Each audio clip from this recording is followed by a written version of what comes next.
Today I looked upon the cliff where Hilltop stood. I can still see its hanging roofs against the cypress trees.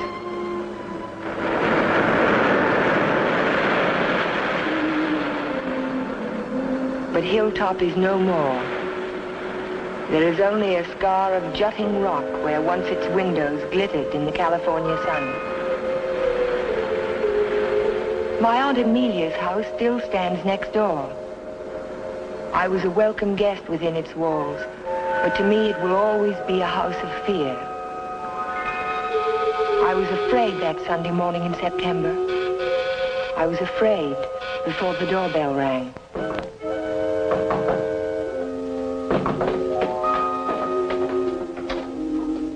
Morning, Ellen. Good morning, Ellen. Hello, Amelia. Where is he? Where's Cohalan? Jeff? Why, what's wrong? It's a wonder you weren't murdered in your bed. Dr. Hartley told me this morning I won't permit him to stay in this house another day. What is it, Major? What's the matter? It's all right. It's all right, Amelia. I'll handle this. Where's his room? It's there, Just leave this to me. I'll take care of Cohalan. Cohalan! Cohalan! Are you in there?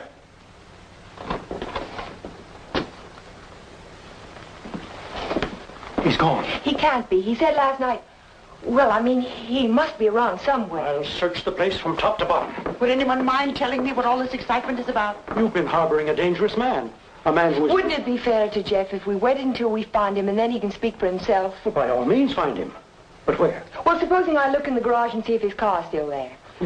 Just what did Dr. Hartley tell you?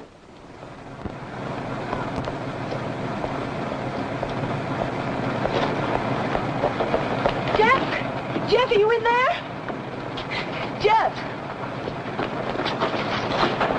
Jeff, are you all right? Major Badger, hurry up! What's the trouble? Jeff! What's wrong? Jeff, I'm sitting in the motor. Oh, my. Oh, Stay out there, come in here, We haven't seen that little boy. We've got to get him out in the air. Amelia, phone for an ambulance. Yes, I will. Come on, Ellen. Right grab away. his shoulders. You grab his legs. You get him out in the air. Come on. Jeff, if only I had listened to the doctor. If you had only listened to him on the train. There was something wrong even then, something terribly wrong. I should have seen it in your eyes the first time we met.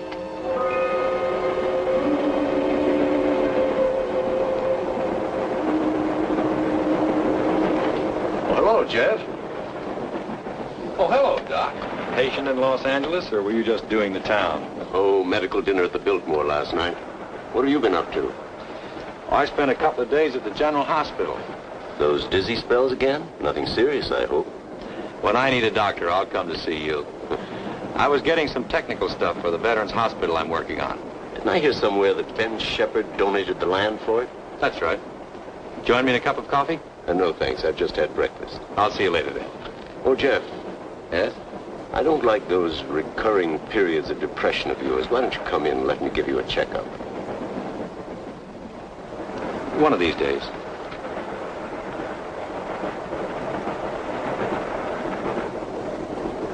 Morning, Elmer. Oh, good morning, sir. How about a little breakfast? You can start me off with some black coffee. Yes, sir.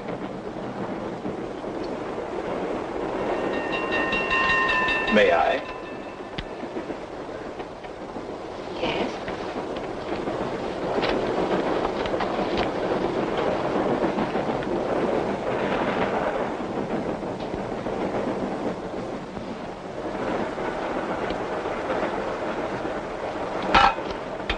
Oh, sorry.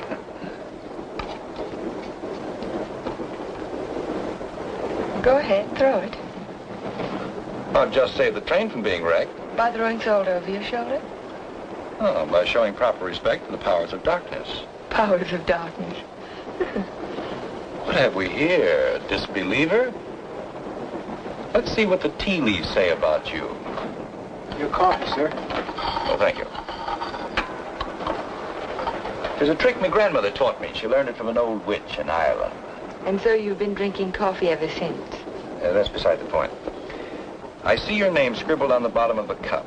It starts with an L, doesn't it? It does not. Ah, but it does. The tea leaves never lie. I see it now. L-N. Your name is Ellen. Isn't it? Yes. You'll not be so quick to scoff now, will you? Now, let's see where you're from. I see a large body of water, not so large as an ocean, but the next thing to it. Now, what could that be? Lake Superior. It's the largest lake in America. Then you're from Lake Superior. From Minnesota.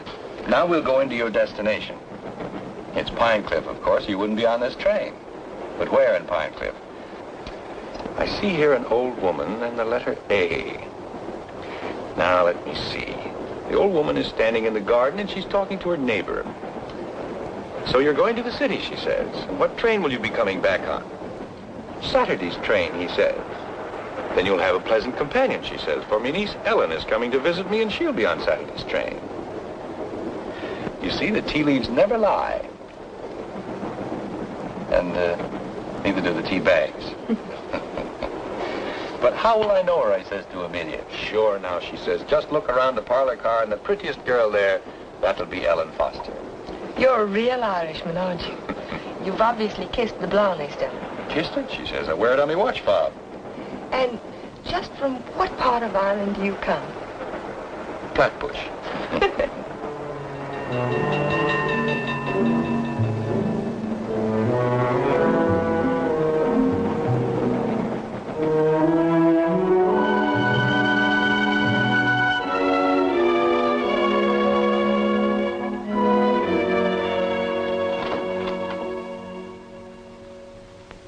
Good morning, Sue. Good morning, Mr. Cohalan. Mr. Shepard here yet? Well, he's in his office. Thank you.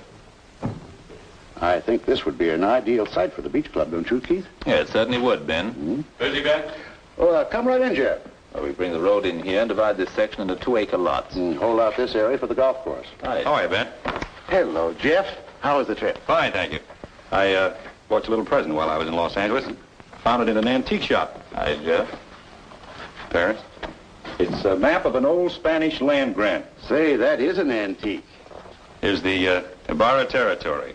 My grandmother's grandfather, he lived right there. That was before California was a state, wasn't it, Ben? It certainly was. I keep forgetting how long your family's lived here. Only since 1820. Really? Come in. Pardon me, Mr. Shepard. What is it, Mac? Well, Sue told me you were in here. Did you take any blueprints with you when you went down to the city? No, why? Why, the rear elevations are missing. They can't be. I put them in a file Thursday. Well, they're not there now. Well, they must be. Come on, I'll help you look for them. See you later, Ben. Thanks for the map, Jeff. Glad you like it. Jeff seems to be getting awfully absent-minded lately, doesn't he? Well, the boy works too hard. Maybe so, but... Say, that's quite a map, isn't it? Oh, it's a beauty. Look, here's our beach.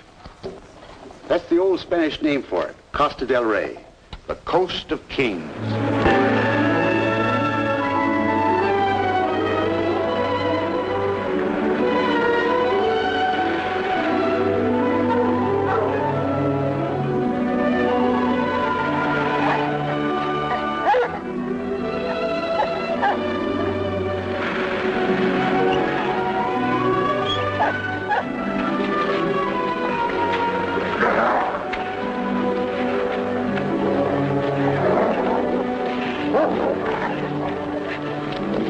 Down, mister, down.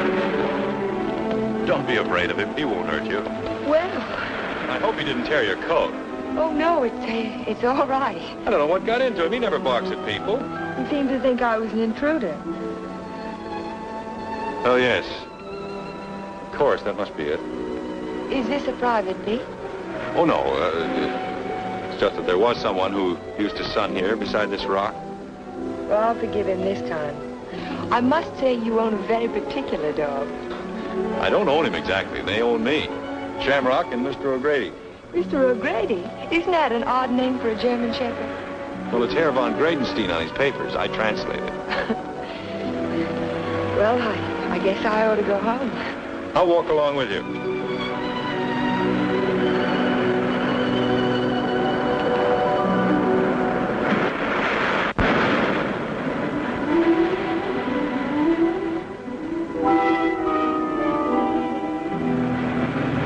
What an amazing house. Don't you like it? Yes, I think I do. It looks as if it had wings. As if it could take off and fly across the sea. That's the effect I was striving for when I built it. You built it? My house. It certainly belongs exactly where it is, doesn't it? Yes, I think a house ought to blend with its environment. If it's built in a valley, it should crouch between trees. If it's on top of a hill, it ought to be part of the sky.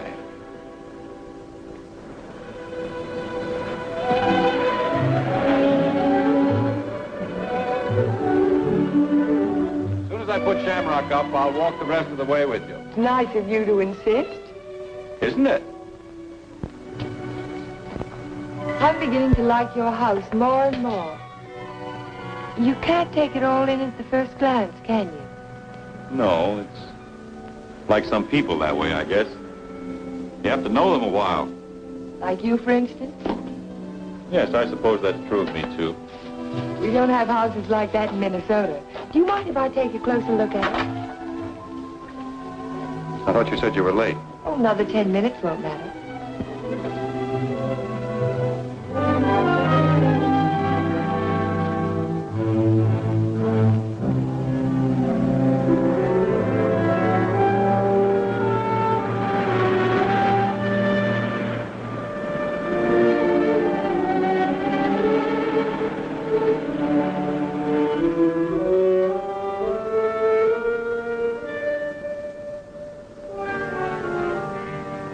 May I go in?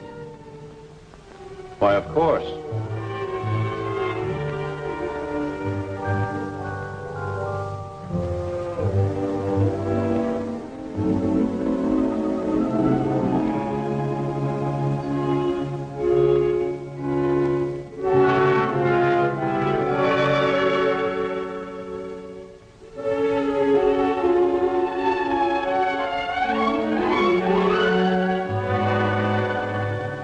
Well, I just don't know what to say. You care for a drink? Thank you. Sherry, all right? Yes.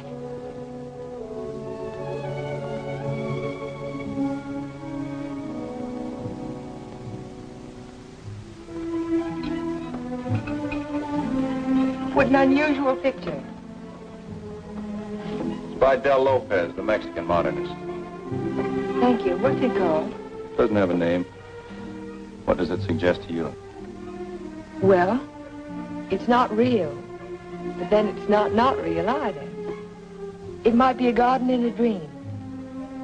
It might be. Or he dreamed of the girl who belonged in the garden. That's pretty good. And then she became more important than the garden, and perhaps that's why she's out of proportion. Perhaps she did. Perhaps that's why a woman gets out of proportion to a man. I really don't know anything about modern art. There isn't anything to know about it. It's like music. Its form doesn't have to copy nature to please the senses. Or does it? We were talking about art. I was talking about figures. Are you interested in figures? I have a Sedigliano. You have a what? Sedigliano, an Italian sculptor. I bought one of his porcelains with my first fee. Would you like to see it? Yes, I would. Where is it? Over by the window. Come on, I'll show it to you. This is my good luck charm. It's called Hotai, the Chinese goddess of chance. Zebiato always...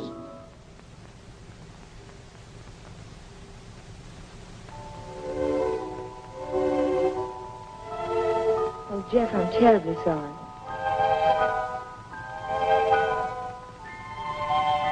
Can it be mended? No, it's beyond mending. Well, Aunt Amelia may be worrying about me. I suppose I should go home. Yes, I suppose you should.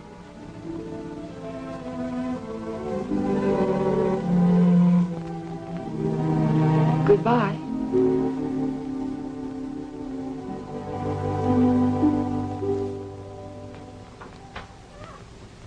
Good afternoon, Luella. Hello, Miss Foster. Is Aunt Amelia at home? I didn't see her go out. Ellen. Oh, hello, Aunt Amelia. Were you afraid I was low? No, I was sure you could take care of yourself. But it was getting late, and I was afraid you'd forgotten about the dance at the country club tonight. Of course not. I just ran into Mr. Cohalan on the beach, and I stopped by his house for a glass of sherry. You were inside Hilltop? Why, yes. You don't disapprove, do you? After all, I'm a little old to need a chaperone. But no one's ever been inside Hilltop before, No one. except Jeff. It's funny. He built it for his bride. Then there's a Mrs. Cohalan. No, Vivian was killed the night before the wedding. How awful. Aunt Amelia, Yes, dear. what was she like? Vivian, she was the most beautiful girl you ever laid your eyes on. She was Ben Shepherd's daughter. Ben Shepherd. Ben owns most of Pine Cliff. That's why it was such a perfect match. Jeff was a protege of his, more like a son. And when he fell in love with Vivian, Ben was delighted. Of course, he adored Vivian, especially after her mother. And I shouldn't talk about a mother. It was such a scandal. Poor Ben. Aunt Amelia, you said that Vivian Shepherd was killed. Was it? It was an accident. Jeff told Ben it was bad luck to have a party before the wedding, but Ben insisted. There were so many people there. Jeff and Vivian stole away in her car, and 5 minutes later she was dead in a collision on 12 Mile Drive. You never can tell what private tragedies people have had, can you? I mean, when you first meet them. He seemed so light-hearted on the train. He can be that way sometimes, and the next minute he's strange, like never inviting people into his home and never mentioning Vivian's name. I can tell you one thing, we've been pretty worried about Jeff, but the way he's been acting. Well, how would you expect him to act after a shock like that? Seeing the woman he loved killed right in front of his eyes? It's a wonder he didn't go out of his mind. Don't get so excited, dear. I'm sorry. And don't get too interested in Jeff Cohalan. There are other attractive men in Pine Cliff. Oh, men who aren't... Men who aren't what, Aunt Amelia? Well, after all, he has had a tragedy in his life, and it's only a year ago. Hadn't we better get dressed? Yes.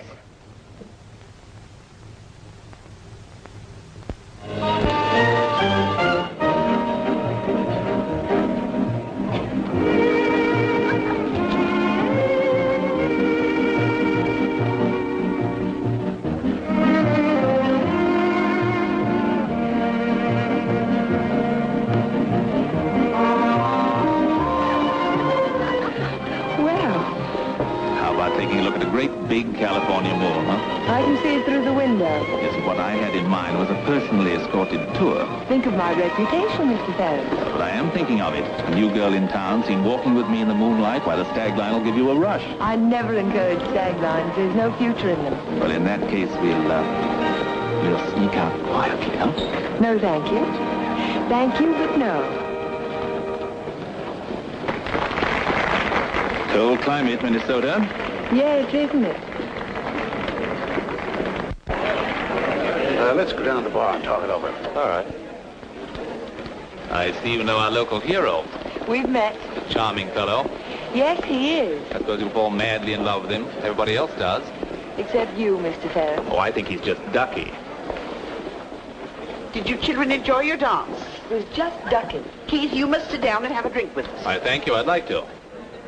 Hello, Amelia. Hello, hello. Welcome home, Dodo. Thank you. Good evening, Major. This is my niece, Ellen Foster. This is Miss Ferris, dear. How do you do? How do you do? And Dr. Hartley. Why, yes, we met on the train. My name is Ferris, too. You, I know. A waltz, Major. Now, you two stay right here and don't you move till we get back.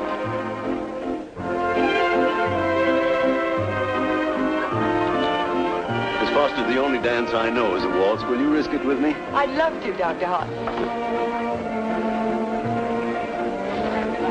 And how were things at the separation center? Did you have a good time? Reno is delightful. I received my discharge papers yesterday. You'll get your copy in the mail. Well, that calls for a celebration, doesn't it? It certainly does. In that case, I'll take you down to the bar and buy you a drink. Oh, really? Oh, come now. We're civilized people, aren't we? Well, I guess it can't do any harm. You know, I think it ought to be a lot of fun, now that we're not married anymore.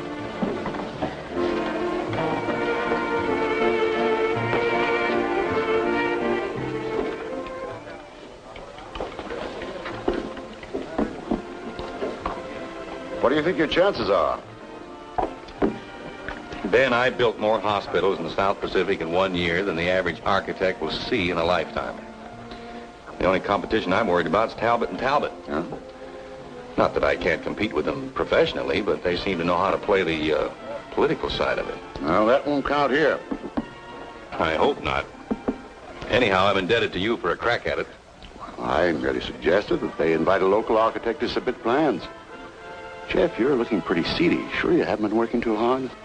Well, it's been a pretty hectic week, Ben, but we finished up tonight. Plans are all wrapped and ready for mailing in the morning.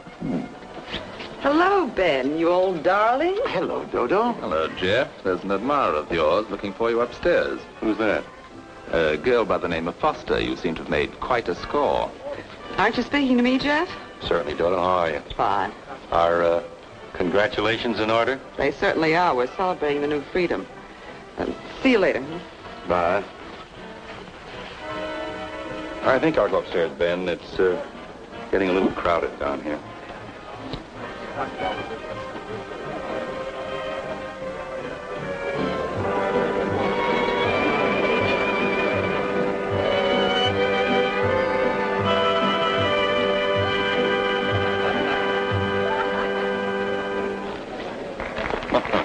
Too long? I'm completely exhausted.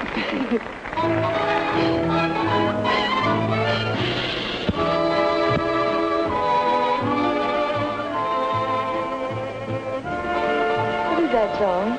Do you know? It's called Don't Forget Me. Oh, I remember. They played it a lot last year. Yes, they played it last fall. Is something the matter? No, I didn't eat my dinner. I guess you shouldn't drink on an empty stomach. Excuse me.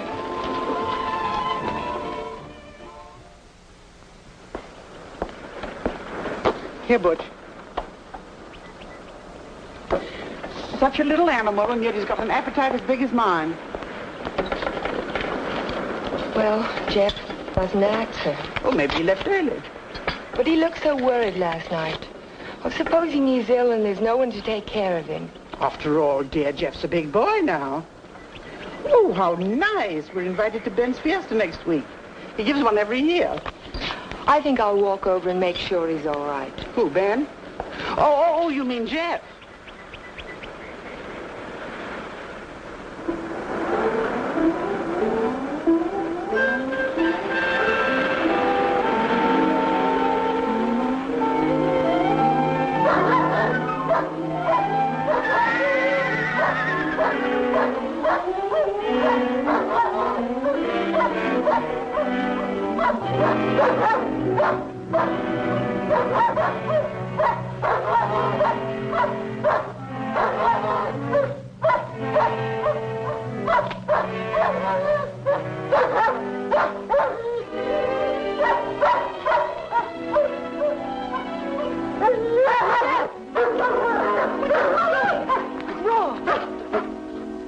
Look at his right front leg.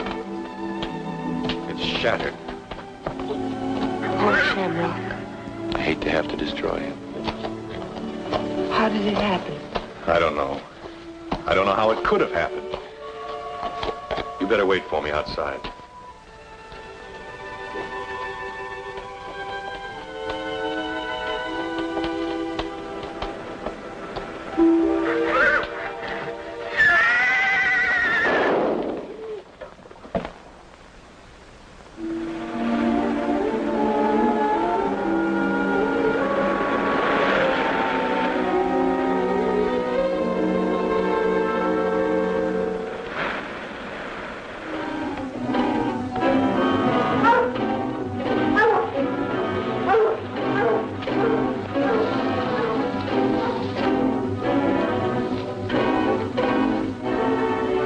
See which way he went? Who? The man. What man?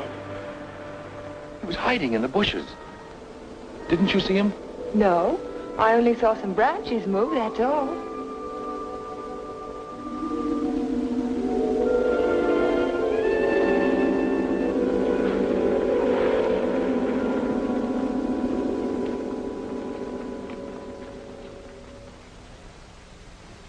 I've never seen lovelier roses. What are they called? Matador, I believe. They grow on the bush out on the terrace. Matador? Of course, after the color of the bullfighter's cape.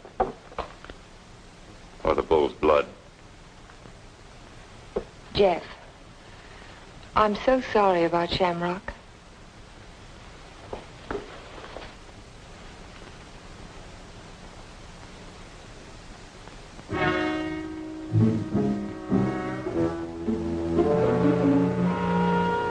Helen,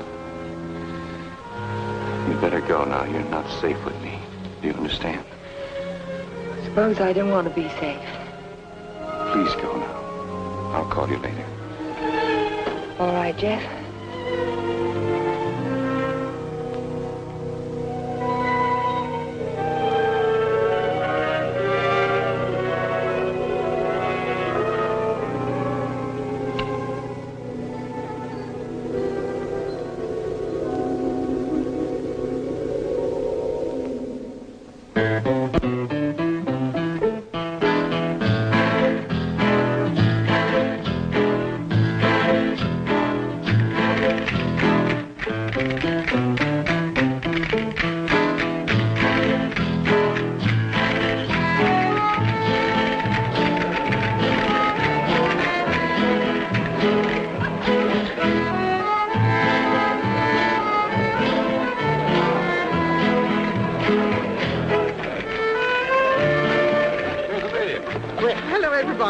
Ben, this is a wonderful park. Oh, thank you, Amelia. Tell me, have you seen the Major?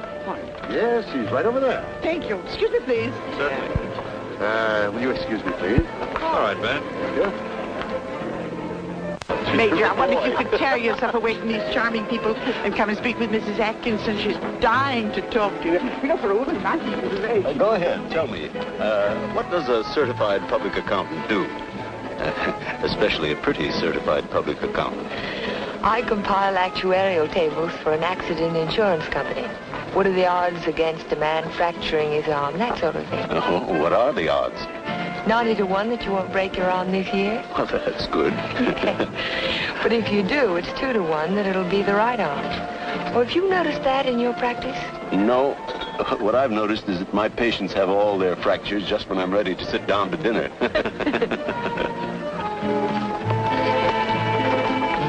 Hey, you. Come here, man. I want to talk to you. Si, senor. Didn't I see you around my place last week?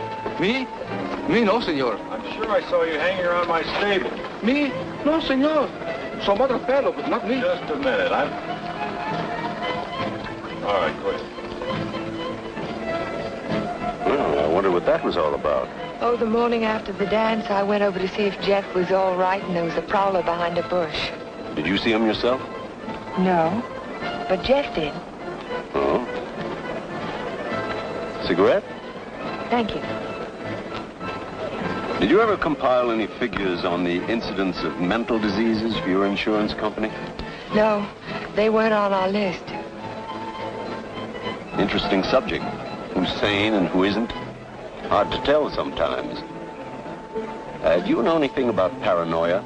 It's a form of hallucination, isn't it? Delusions of persecution. Starts with an inability to withstand stresses. Normal person experiences misfortune, throws it off sooner or later. But if a person is psychotic to begin with, he may start to imagine things. He might even begin to imagine there's a conspiracy against him. That's when he gets dangerous. Do you have a specific case in mind, Doctor, a person that you're treating? No, it's out of my field. I'm a general practitioner, not a psychiatrist. Senor Doctor. Yeah. Lady call on telephone, very sick. You come right away? Did you get the address? Si, senor. Oh, thank you. Forgive me, please. Of course.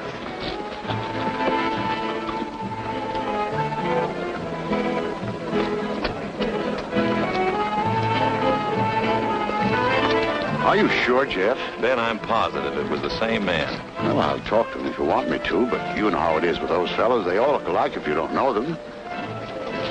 Maybe you're right, Ben. So the guy gets up and he says, Keith, you take a powder. Oh, the guy was bigger than I. What could I do? Same thing happened to me, only he wasn't so tall. Oh, I remember all too well. Remember that evening? Excuse me, honey. I'll be back in a while. Certainly. Because the rest of the committee feel that a local architect should have the job. Ben, may I see you a moment? Surely. Excuse me, Jeff. Certainly.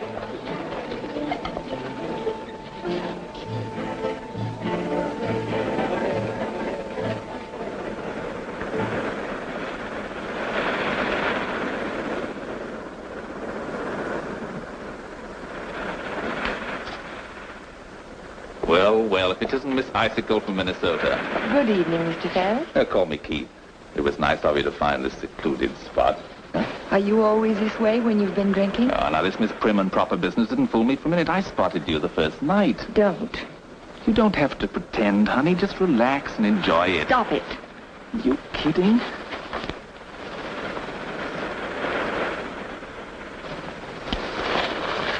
Jeff. Hello, Galahad. Been playing Peeping Tom? Get out.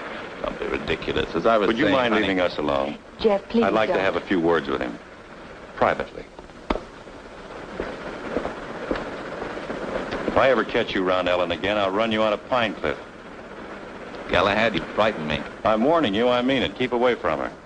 I know too much about you. So what? You'll never open your mouth. That's the beauty of it. It's your story, and you're stuck with it. I don't have to open my mouth. I can close yours. What are you two boys arguing about? What does anybody ever argue about? Politics. Oh, politics. Keith, will you do me a favor? Dr. Hartley had to leave on an emergency call. Will you see that Dodo gets home? She has a little headache. I'd be glad to. Ben, don't you think maybe I'd better? Look, I pay her alimony. I'll take her home.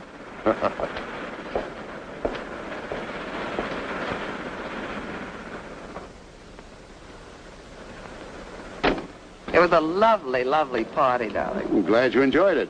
You're sure I can trust you to take her straight home? Oh, the car knows the way, Ben, all by itself. Good night, then. Oh, Ben. Yes? It might be a good idea to keep an eye on Jeff tonight. See that he doesn't drink anymore. He was getting a little out of control. Thanks, Keith. I'll watch him. Good night.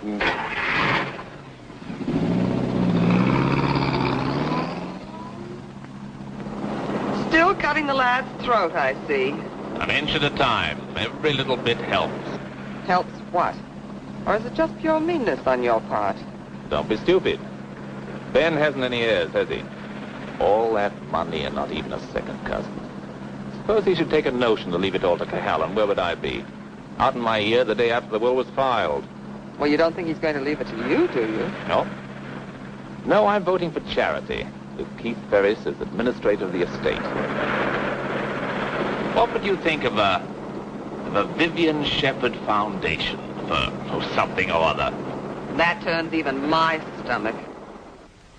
Oh, I'm very well, thank you. You were in the cavalry, weren't you, Major? Well, I'd like to ask you a question. Can a horse break its leg in its own stall? What's that?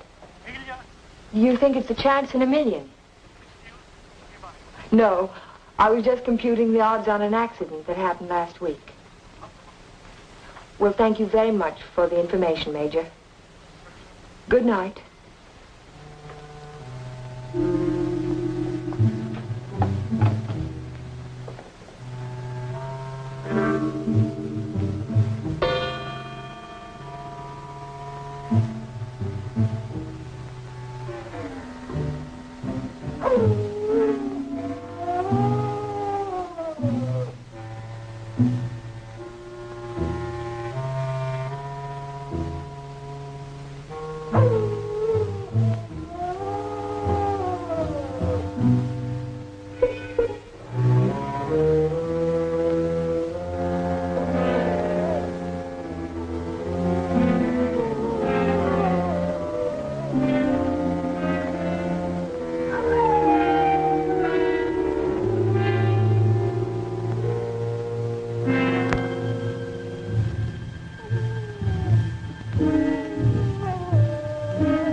dog howling. I heard it too.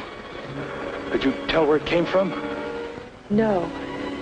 It's around here someplace, but I can't locate it.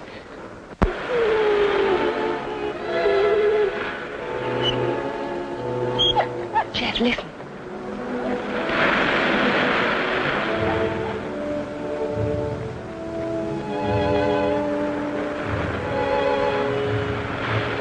What's the matter, mister?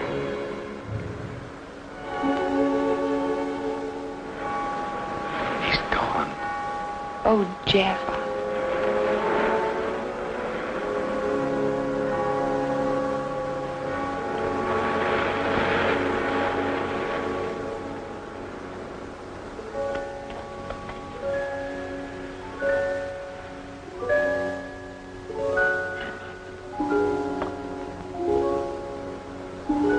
Well, that's about all we can do tonight. Jeff, I want to talk to you. Well, not now.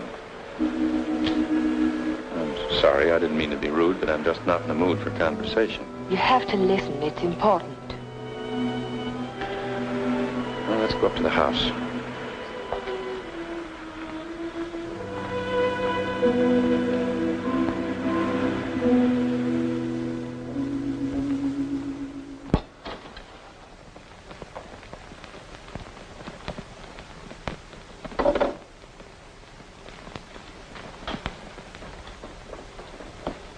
All right, let's have it.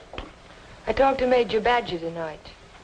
He can't understand how Shamrock could break his leg in his own stall. Well, he hasn't anything on me. I can't understand it either. Unless it's bad luck. Don't call it luck, Jeff. What would you call it? I'm not sure. A few days ago, this rose was on your matador bush. It was alive and beautiful. Now it's dead. Was that bad luck, or was it cause and effect? You picked it, so it died. I didn't pick it. The whole bush died overnight for no reason. There must be a reason. There's always a reason for everything. Is there? Maybe you can give me a reason for this. Take a good look at it. It looks different. Is it the way the light hits it? It isn't the light, it's the colors. Look at it again. Oh, I see what you mean. They faded, haven't they? All the life's gone out of it. Your rose bush dies. Your painting fades. But have you ever had a common, ordinary fall, Jeff? What do you mean? 65% of all accidents are falls. Falls down a flight of steps, falls out of a tree, falls off a ladder, or in a bathtub. But nothing of that sort ever happens to you. It's too ordinary. Your kind of accident has to be unique. What are you driving at? Your bad luck, Jeff. It's a little too bad to be true. Your porcelain figure fell off the table while nobody was in the house. Shamrock broke his leg while he was in his own stall. Now your picture fades. It's too bizarre, Jeff. The impossible can happen, but not over and over again. Are you trying to tell me they didn't happen? No, they happened all right, but it wasn't luck. Can't you see the pattern that runs through all your accidents? Shamrock, Mr. O'Grady, your picture, your statue, your rose bush, and the collision on the highway last year. That's when it all began. 6 accidents, and every one of them killed something you loved. Do you know what the mathematical odds are against a run like that? 1 billion to 1. Are you telling me they weren't accidents at all? No, I'm only trying to tell you that lightning can strike twice in the same place, Jeff, but not 6 times. You mean you think that all of these things have been planned by someone? Someone who hates you, who's trying to destroy you. Who could it be, Jeff? I don't know. We'll find out. We'll go back to the beginning, the night that Vivian was killed. We'll talk to the policeman who reported the accident. We'll find the garage they took the car to. We'll ask 1,000 questions about the accident and about Vivian. Ellen. We'll start tomorrow morning. We'll look for witnesses. Ellen, wait a minute. Perhaps the ambulance driver will remember something. I'll find him and I'll talk to him. You won't talk to anyone. Well, why? Why won't I? Because I don't want you to. But, Jeff... Listen to me. I don't want you asking questions. I don't want you investigating anything. This is my affair. I'll handle it my own way. I was only trying to help you.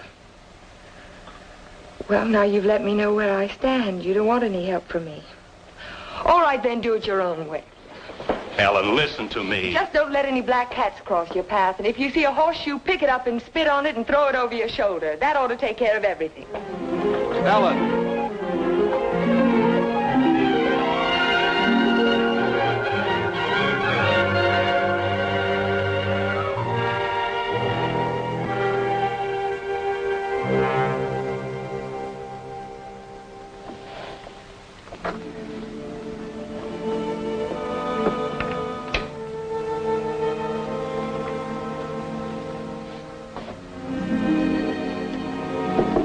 Come in.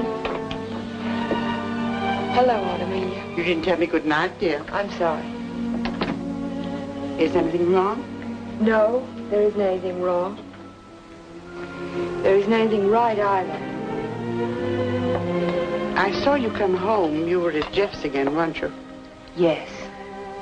I don't want you to think I'm an old busybody, but I'm all the family that you have, and it would help you to talk to someone. What is there to talk about? He doesn't love me. He never will. He's in love with a memory. I tried to warn you to be sensible. Sensible. I love him. I've got to help him if I can, whether he likes it or not. I know. Good night, dear. Good night, Aunt Amelia.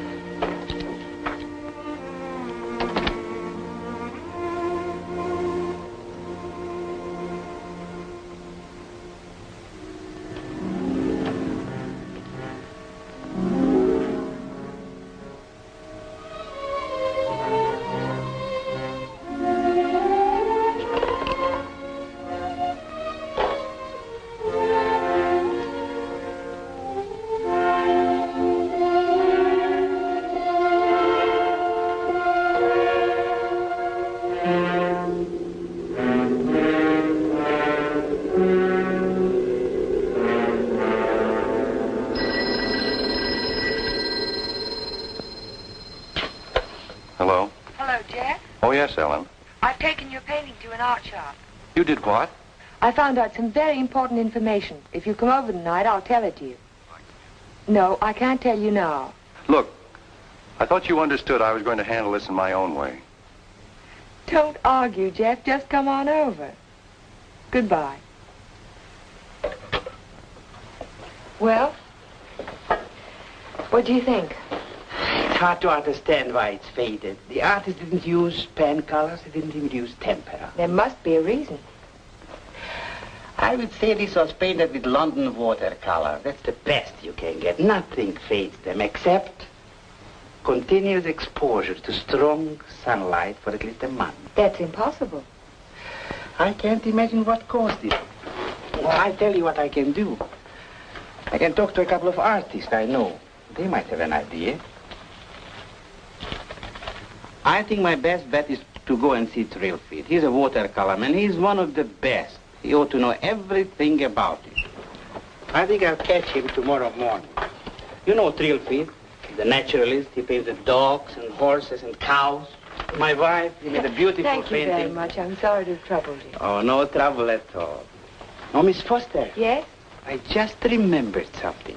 Years ago, I framed some pictures for a painter by the name of Torres, Vicente Torres. One of the paintings was an old lady playing the guitar. It was a watercolor. And it faded? The man who bought the picture took sun lamp treatments that winter, and he took it on a couch right under the painting, and he was mystified why the color faded. So Vicente found out that the rays from the sun lamp broke down the pigment. Can you remember the name of the man who owned that picture? I don't think I ever knew. It was some local man. What about the artist? Is he still in Pine Cliff? Torres?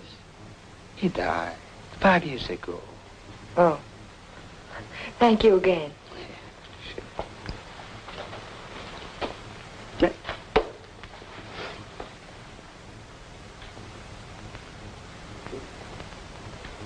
Very strange.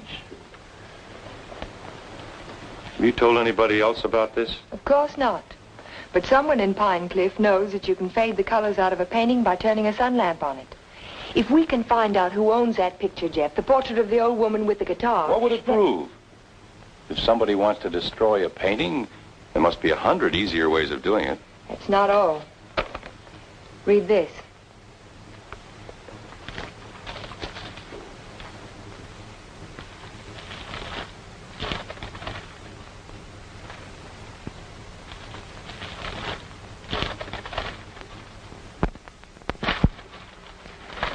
Arsenic? In the soil underneath the matador bush, I dug it out this morning. Enough arsenic to burn out the whole root system. It didn't get there by accident, Jeff. Someone put it there. Someone who knows how to poison a rose bush. Or a dog. Or a man's life. Would you really like to help me? You know I would. And forget it. Forget the whole thing. But there was poison in the root system. The chemist told me. You never saw the chemist.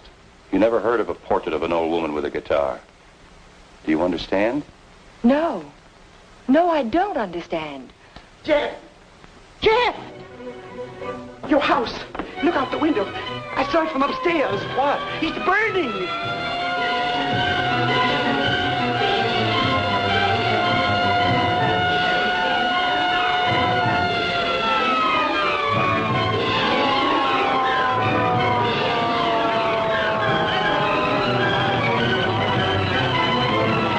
Sorry, we won't be able to save much, Mr. Cohalan. The fire's got too big a stern.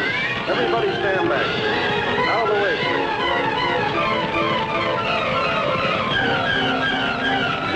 Hello, Jeff. A lovely fire, isn't it?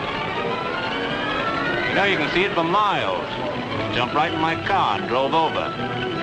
Wouldn't have missed it for anything.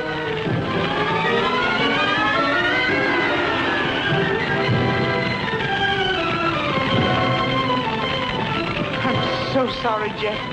Such a beautiful house. I'm glad it's gone.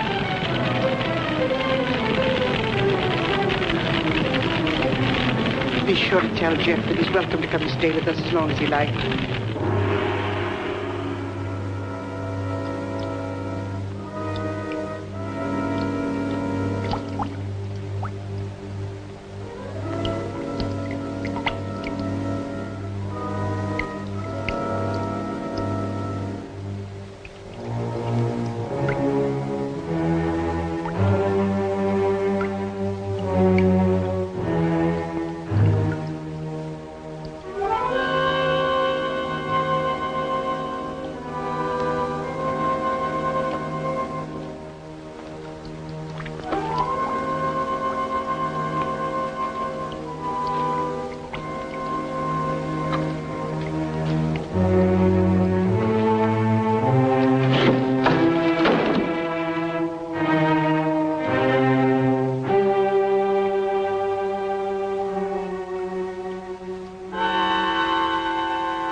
No, he hasn't come in all day. Have you tried to locate him at Mrs. Foster's?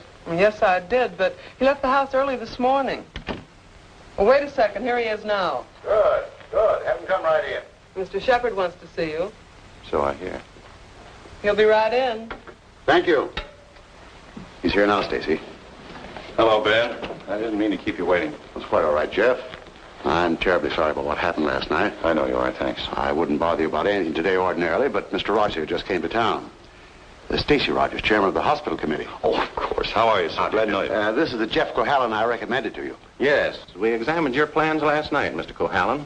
Good, clean, modern lines. Thank you. I'm sorry we couldn't give you the job.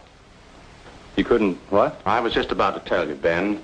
We decided on Talbot and Talbot. You did? Well, this is a surprise, Stacy. Which was it, Mr. Rogers? Politics or stupidity? I beg your pardon. If they'd given it to Magruder or Chesney and Pike, I wouldn't have said a word because I know the boys would have gotten a good, modern hospital. But Talbot and Talbot haven't had a new idea since Burnham did the Flatiron Building. Oh, now, take it easy, Jeff. Oh, they're not architects. They're political finaglers. Maybe you can tell me just one detail in their plan that was an improvement over mine. Name just one. Young man, your attitude doesn't deserve a reply. But since you're a friend of Mr. Shepard's, I will say to you that no member of the board, myself included, could understand how a reputable architect would submit his design for an important building with no interior detail whatsoever. No detail? There were 17 blueprints of the interior, right down to the placement of the operating tables and surgery. You may have drawn them, young man, but you didn't send them to us. There were no interior details? None at all. Could they have been misplaced somewhere in your office? Not possibly. The sealed packages were opened in the presence of the entire board. Maybe you misplaced them, Jeff. You know how absent-minded you've been. Suppose you can find the duplicates. Would the board be willing to reconsider? That's impossible. The contract has already been awarded.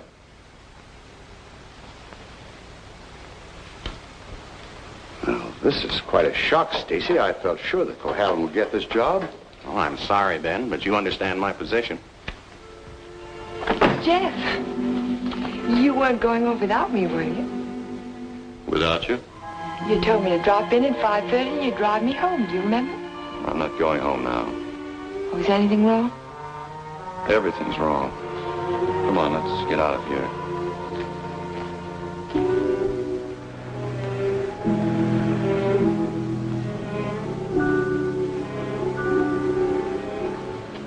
It's dreadful. A whole year's work completely wasted. Typical Cohalan luck. Don't keep calling it luck. Supposing someone took those plans out of the office and wrapped the package over again. Who'd do a thing like that? Keith would. He hates you. He hates everybody. There's something twisted inside of him. It would take a psychiatrist to explain it. And why does Mr. Shepard keep him on at the office? He doesn't know what he's like. Dodo must know. She acts as though she's still in love with him. There are women who love men like Keith. Take a psychiatrist to explain that, too. It's getting kind of late. I'd better drive you home.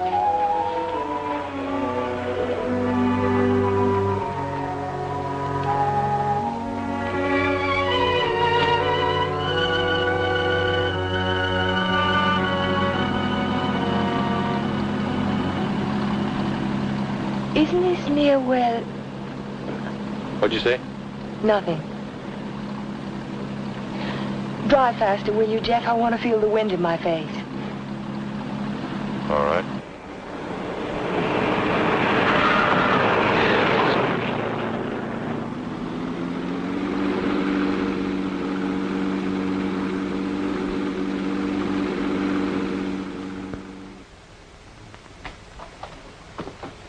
Here you are, Miss Foster. 296 Hall Street, Fall River, Massachusetts. Thank you very much, Sergeant. Just one thing more. The accident happened on 12 Mile Drive, didn't it? That's right. Just 3 miles from Pine Cliff. Thank you very much. Traffic department. Miss Foster. Who? Just a minute, please. Oh, Miss Foster. It's for you. For me? Hello? Miss Foster? This is Dr. Hartley. Oh, hello, Doctor. How on earth did you know I was here? My office is just across the street. I saw you go into the police station as I parked my car. Are you in trouble, Miss Foster? In trouble? Why, no. I mean, not exactly. I think you better drop into my office. Can you come over right away? Well, I have a long-distance phone call to make first. Well, just as soon as you complete your call. Yes. I think I could come by in about 20 minutes. Thank you.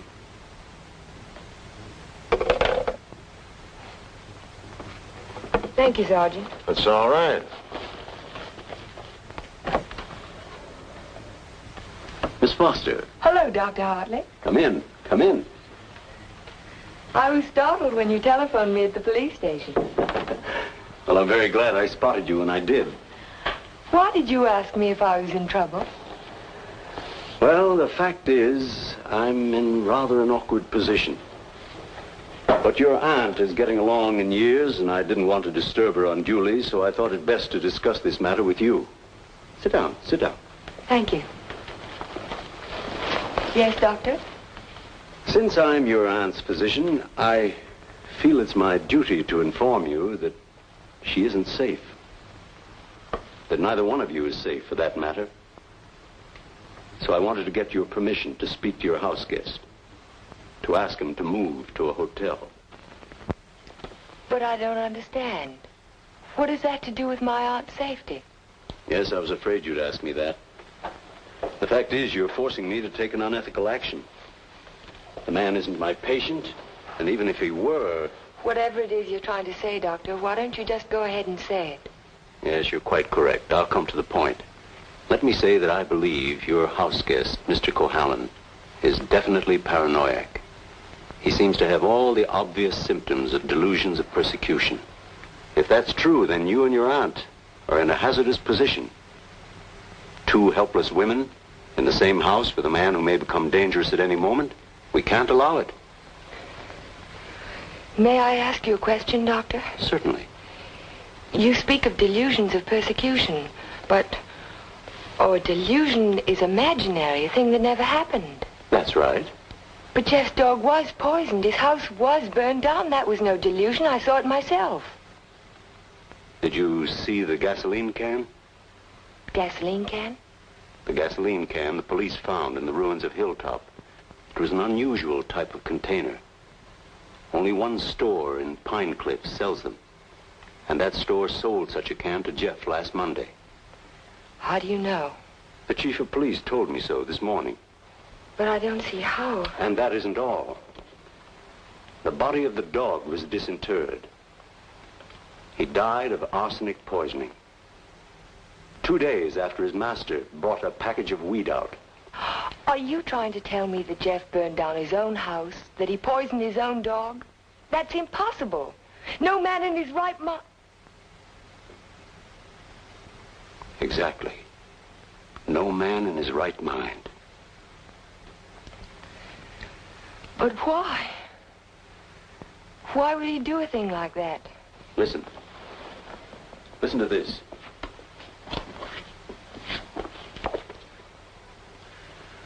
Once the feeling of guilt is firmly established in the subconscious, the patient may do injury to himself as a form of penance or self-imposed retribution. Such actions may be taken without conscious volition and will often disappear entirely from the memory stream, so that the patient is later unaware that his injuries were self-inflicted. That's my theory, that Jeff is suffering from feelings of guilt, and he's unconsciously punishing himself for it. Guilt? You keep talking about guilt. I don't understand you. What is he guilty of? His fiancée was killed in an automobile accident a year ago, and he was at the steering wheel at the time. It would be an unusual man who didn't reproach himself under those circumstances, even if he was blameless. And if he thought he was responsible for the death of the woman he loved, if the thought began to prey on his mind, it's rather an obvious theory, isn't it? Yes. Then I have your permission to speak to him. I'll be as tactful as possible. No, not yet. Not until Friday. Friday? I've got to have time to think about it. I'll be very careful, but promise me you won't speak to him yet. Well, I can't force my opinions on you, Miss Foster, but I must emphasize as strongly as I can that delay can be dangerous. Extremely dangerous. I'll be very, very careful, Dr. Hartley. I hope you will, Miss Foster. Thank you.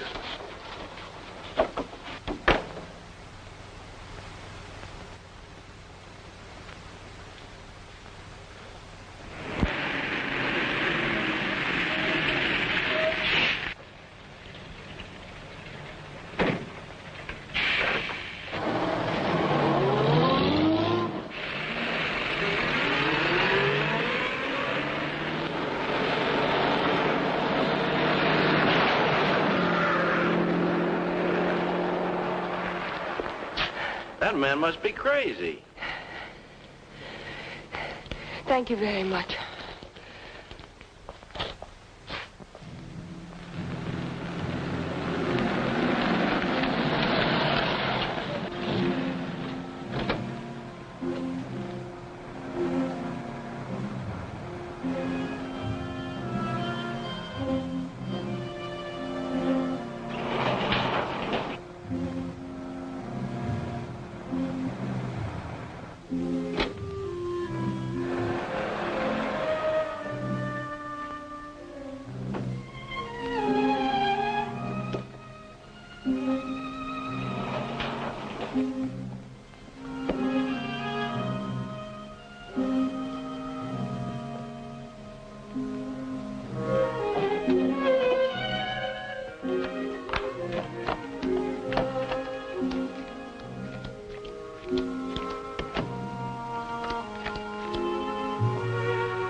Hello, Jeff. Hello.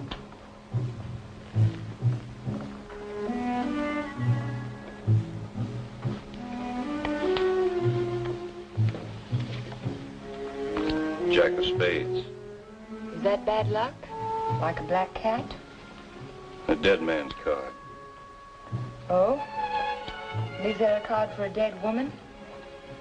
The queen of spades. I almost drew it this afternoon. Oh, what happened? Oh, I just gotten off the bus and was waiting to cross the street and a car nearly ran me down.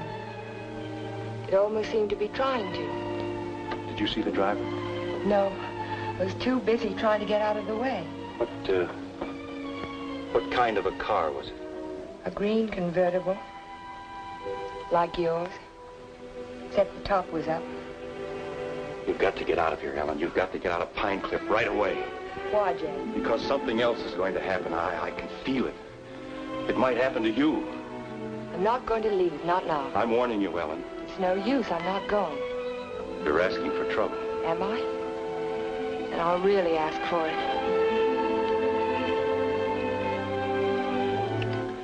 Watch yourself closely. Watch yourself every minute. Don't trust anybody. Not even you?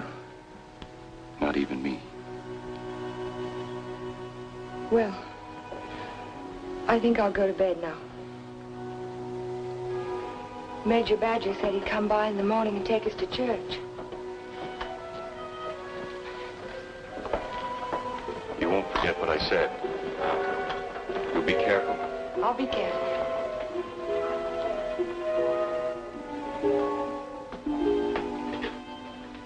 Jeff. Yes? How long have you known Dr. Hartley? For years, ever since I came to Pine Cliff.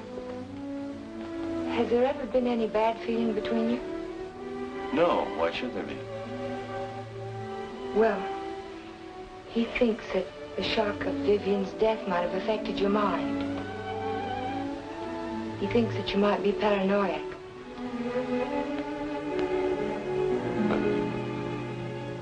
You don't think so, do you? No. I don't think so. Good. Good night, Jeff. Good night, Ellen.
I wanted you to have this.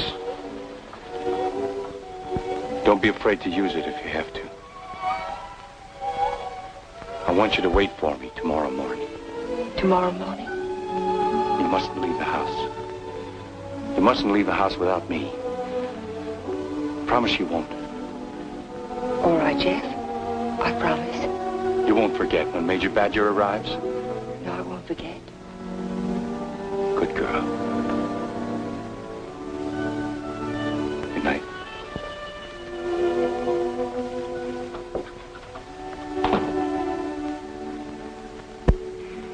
We found Jeff early the next morning. I can still smell the fumes of the gasoline as we pulled his body from the car. But somehow it didn't quite ring true. I couldn't believe that Jeff would try to kill himself. No suicide note was found, but the local architect was discovered in the Foster garage with the door closed and his car motor running. He was immediately removed to City Hospital, where latest reports from Dr. Raymond Hartley advised that Cohalan is now definitely out of danger. On the national scene, Congress resumed its discussion of the Morse-Conlon bill today. Labor spokesmen have announced that they will request an amendment guaranteeing... I'd like some more coffee, nurse. With cream and sugar? How did you get by the no visitors sign? I walked right straight past it to ask you a question. Oh, you did? Well, suppose you walk right straight past it again, going the other way. Not till you've answered my question. Would you rather I rang for a nurse? Oh, you weren't that way on Saturday night when you needed me. I made you a promise then and I kept it. Now I think you owe me the answer to one question. Just one. Well, I won't ask you why you came to my room that night. I know the answer to that one. Oh, you do? Certainly. You wanted to make sure that I'd find you on Sunday morning before the motor ran too long. You probably didn't start it until after the major rang the doorbell. You don't miss much, do you? You counted on that, too.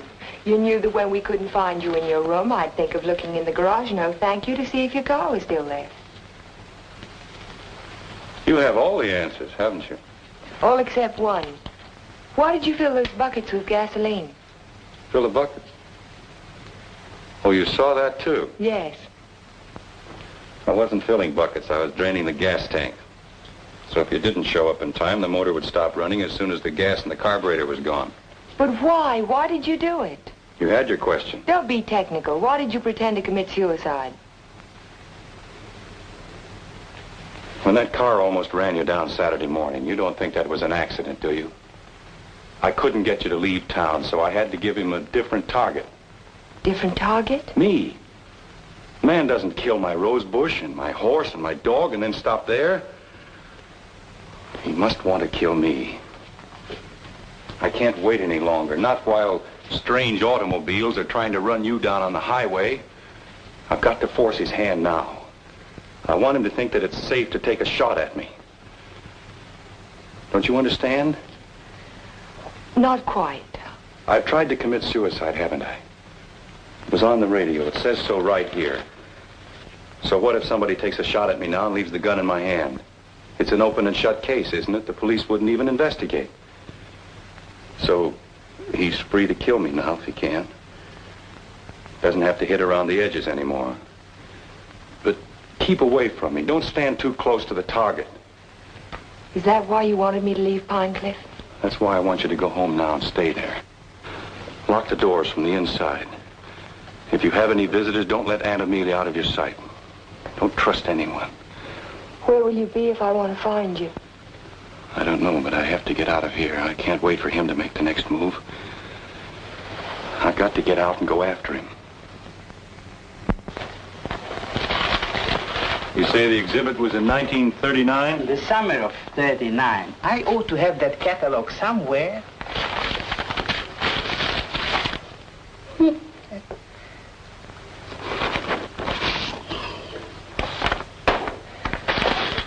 Here we are. And there's a list of all of the exhibitors in here? In the back of the book. Practically every artist who might have known Torres. Oh, yes. This is perfect. Exactly what I was looking for. Thank you. Good afternoon. Yes? Are you Mr. Strabini? Strabini? Yes, that's me.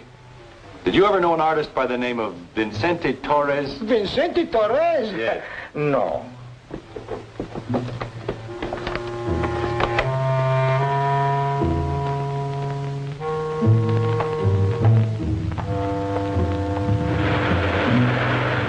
Vincente Torres? Certainly I knew him well. Watercolor man. No sense of depth. Do you recall a painting he did, a portrait of an old woman with a guitar? An old woman with a guitar? Don't believe I ever saw it.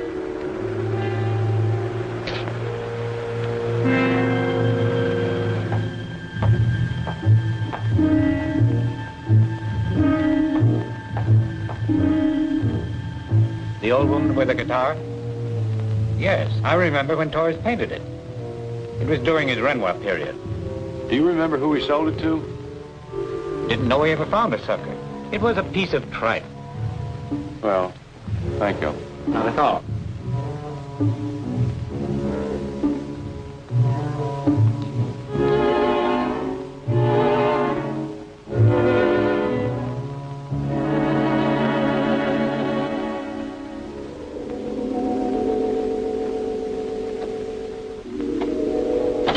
Why, Mr. Cohalan, Hello, Sue.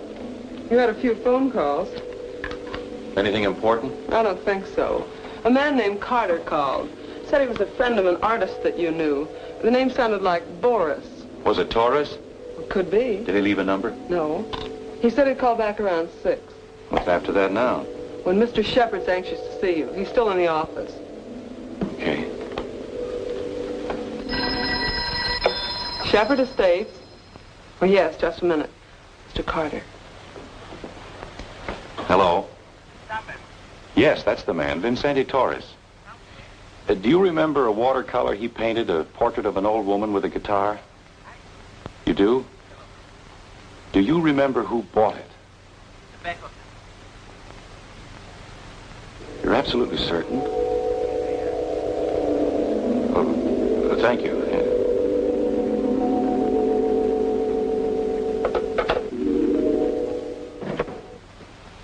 Oh, you're just the man I've been looking for. They wouldn't let me in the hospital, and you seem to have disappeared since you got out. Well, I had some important things to do, Ben. Well, anyhow, you're here now. That's the main thing. Of course, I know it was an accident, boy. You couldn't have done it deliberately. Couldn't I? Of course not.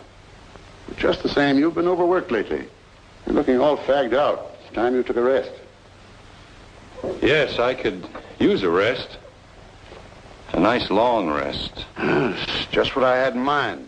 As a matter of fact, I'm tired myself. That's why I'm thinking of taking a trip. See something of the world before I get too old.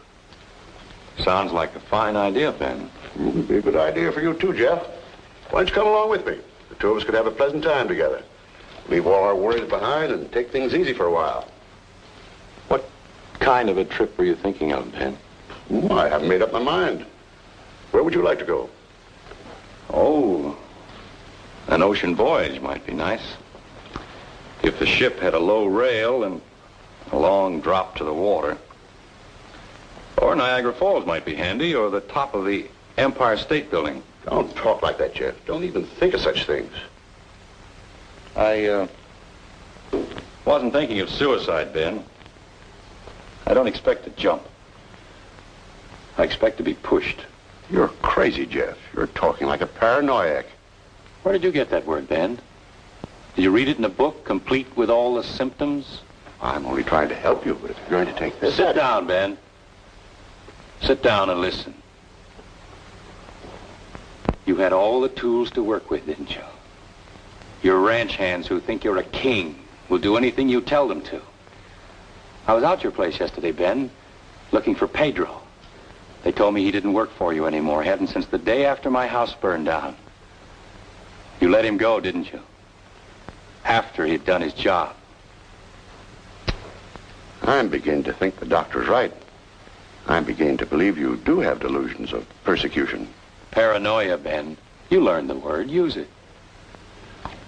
When did you first plant the idea in Hartley's mind? Did you say, I'm a little worried about Jeff? And tap your finger on your forehead? Jeff, I'm not going to talk to you any longer. You're not in your right. Not while you're in your present mood. I wouldn't do that if I were you. You haven't answered my questions, Ben. Are they too difficult? Let's see if you can answer an easy one. Whatever happened to that painting that used to hang in your living room, the portrait of an old woman with a guitar? Wasn't in the living room. It was in my study. Why? When'd you get rid of it, Ben? After it faded? After you found out what a sun lamp can do to a watercolor? Do you want to know who put me on your trail? You did yourself. When you tried to convince me I couldn't trust my memory anymore. I hate to say this, Jeff, but you can't trust your mind anymore. Can't I? I made a written list the night I wrapped the hospital plans to make sure nothing was left out.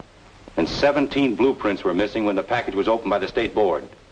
No one could have tampered with that package but you. No one else knew it would be on my desk overnight. I didn't know anything. Yes, you did. I told you. At the country club. You wanted to destroy my faith in my work, didn't you? It was the only thing I had left. Oh, Jeff, this is ridiculous. That's what I thought at the beginning. But once I began to suspect you, it all fitted together. I even remembered that your foreman was in the store the day I bought the can of gasoline. That gave you an idea, didn't it? Yes. It gave me an idea. How do you like your own medicine? How do you like waking up every morning wishing you were dead? Then you don't deny it anymore. No. I'm glad you found out. Because you can't do anything about it. Go tell somebody I poisoned your dog. Go say I burned down your house. You know what they'll think, don't you? They'll think you're crazy. I don't care about the others. It's what you think that's important. You've been like a father to me, Ben. In a funny kind of way, you still are. What made you change? What made you start to hate me? Was it Vivian? You killed her. I did everything for you that one man can do for another. And how did you repay me? You murdered her. Not murder, Ben. Not murder. A drunken man at the wheel of an automobile. What is he if he isn't a murderer? Can't go in there. Can't go in there. Go. Ellen, what are you doing? Jeff. Mr. Shepard, this is Mr. Nelson of Fall River, Massachusetts. Last year he was driving through California, and when he reached Pine Cliff, he had an accident on 12 Mile Drive. Is this the man who was driving the car in which the girl was killed? Well, you said not to say anything when you paid my damages. Go ahead, answer. No. No, it wasn't. It was that fella back there.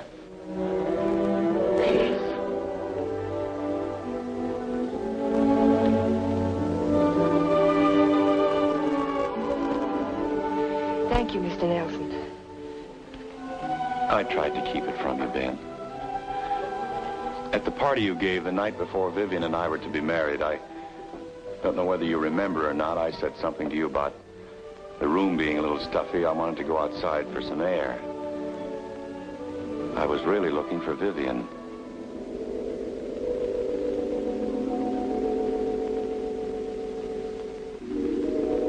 I found her, all right. I heard them talking to each other. It wasn't anything new, Ben. It had been going on for years. All the time I was overseas. He was telling her why he'd never marry her. He couldn't. Dodo wouldn't give him a divorce. So she said, we'll run away without a divorce.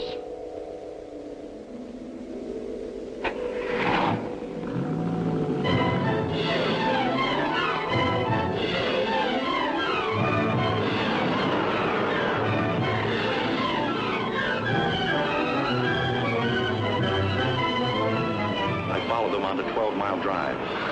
I didn't know where they were going, but I knew I had to stop them if I could.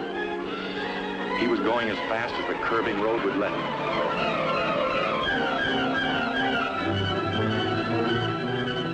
I tried to catch him, but he was driving like a madman. We were coming to the fork where 12-mile drive meets the highway.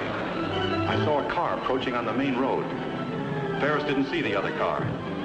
I knew what was coming, but there was nothing I could do to stop it.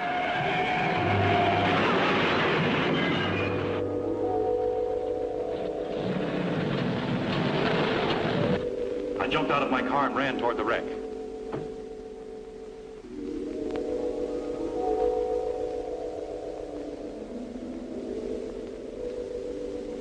He said, do something for her.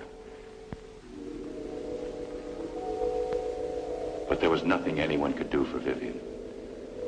There was only one thing left to do for anybody. I told him to take my car and get away from there. I didn't want you to find out how she died, Ben, or what she was really like.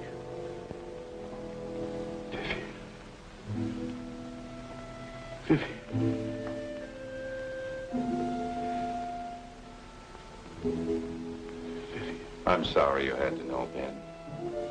Even now.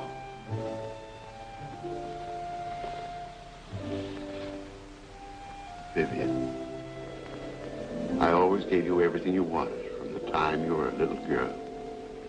You were all I had after your mother ran away. She was no good. I never told you that, did I? Your mother was no good. Now you want to run away, too. You're just like her. The same bad blood. Jeff, he thinks I know. I won't go through that again. I'll kill you first. I'll kill both of us. My shoulder. Ben, put down that gun. Put it down. She ran away. She ran away from me. Call Dr. Hartley. Well, you finally fixed me with the old man, didn't you? But you'll never get any of his money now. He's as nutty as a squirrel. Now get out of here. Get out of Pine Cliff. If I ever see you again, I'll kill you. Dr. Hartley, this is Ellen Foster. Will you come over to Mr. Shepard's office right away? Yes, it's urgent. Thank you. It's all right, Ben. Everything's going to be all right.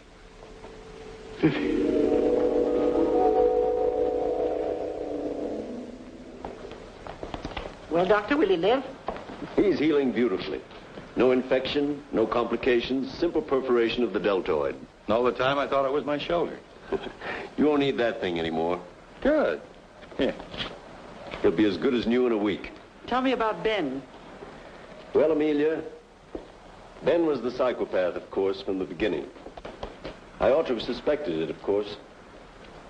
Now he's had what the psychiatrists call a catharsis. He's brought his troubles out into the open.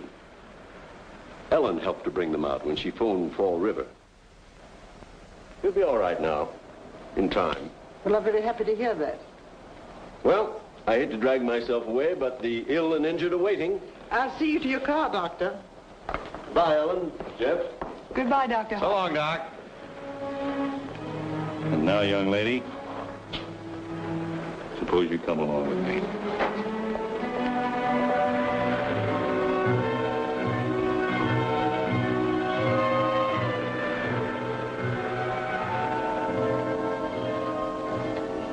Ellen. Yes, Jeff? There's something I've been wanting to ask you. Yes, Jeff? How in the world did you ever find that fellow from Fall River? Oh, I found him in the traffic accident records at the police station. What made you think of him?